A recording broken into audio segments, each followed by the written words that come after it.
And welcome back, balik lagi sama saya, Gusti Adi. Anda sekarang berada di Ask Gusti Show Episode 10.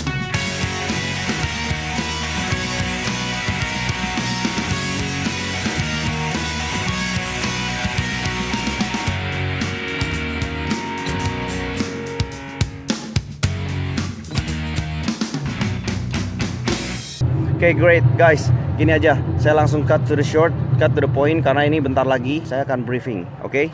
Saya mau jawab pertanyaan, ada 3 pertanyaan. Yaitu ada dari Aca Arca, itu keluarga lagi nawarin lahan 1 hektar lebih ke aku. Karena aku udah biasa kerja di perumahan, tapi bingung mau kelola sendiri, tapi terbatas di dana buat bayar punya lahan. Solusinya gimana? PBB aja belum bisa ngurus sertifikat tanah karena terbentur biaya sertifikat. Gimana nih bos solusinya? Oke, so gini aja.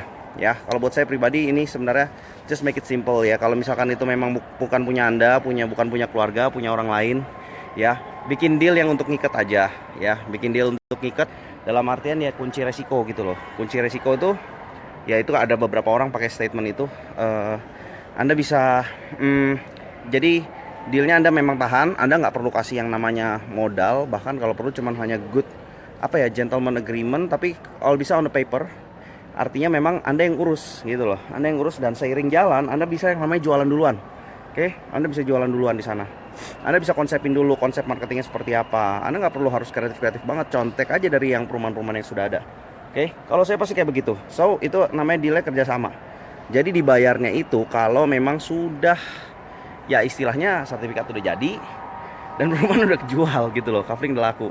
Itu namanya sih sebenarnya deal kerjasama, tinggal Anda atur termnya kayak gimana. Ya. Oke, so next question. Pertanyaan kedua ada dari Betty Salim Ong. Malam Pak, mau nanya nih, saya ada usaha minimarket. Cara jitu nggak ya buat ningkatin omset minimarket? Oke, thank you.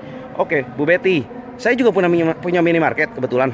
Ya, tapi kalau saya ngejawab ini, actually sebetulnya ya saya nggak capable buat ngejawab ini. Ya, kenapa? Karena saya nggak pernah diusaha untuk ngeramein minimarket. Oke?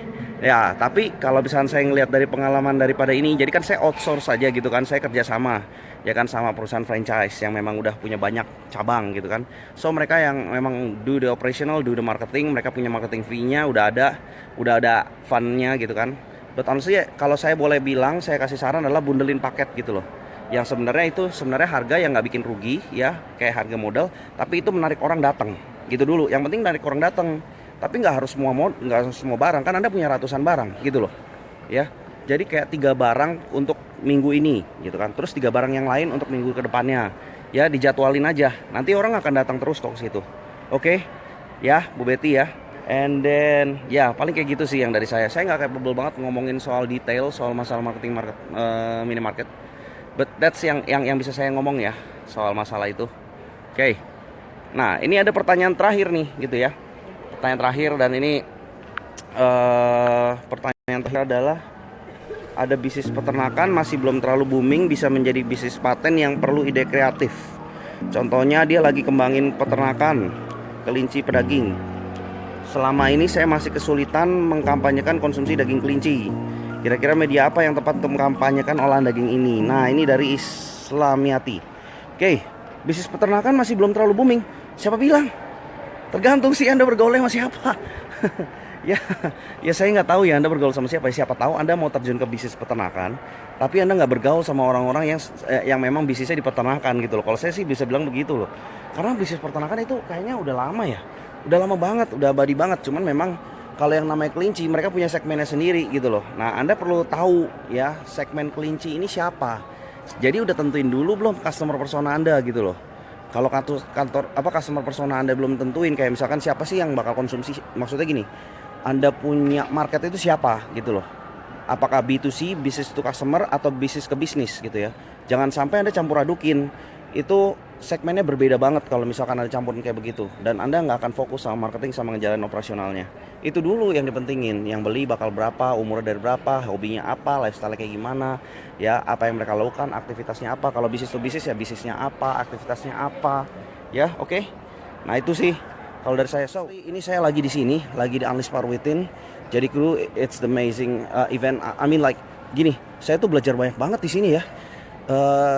Belajar banyak soal team building untuk bikin bisnis. Kenapa? Soalnya di sini saya kerja bareng tim, benar-benar tim. Ya, di sini gimana mereka ngelola orang-orang relawan, benar-benar relawan loh. Jadi nggak ada yang dibayar di sini 400 orang, enggak sorry, 275 orang. Ya, yang nggak dibayar itu relawannya. Total kru memang ada 400, tapi 275 orang itu volunteer, gitu loh. So, man, bayangin nggak sih? Ya, dan itu di manage benar-benar teratur banget, manageable banget, gila. Saya nggak habis pikir, benar-benar nggak habis pikir. So I'm learning so much today. Tapi sesuai komitmen, saya benar-benar mau komitmen bahwa As Gusti always selalu ada, whatever it is, hari Kamis, gitu ya. Ini saya benar-benar sempetin. Oke ya. Kalau emang gak ada pertanyaan, thank you, Anda sangat membantu saya. Ya, soalnya I'm gonna go back to my team. Oke, great. Bye bye all. Sampai jumpa.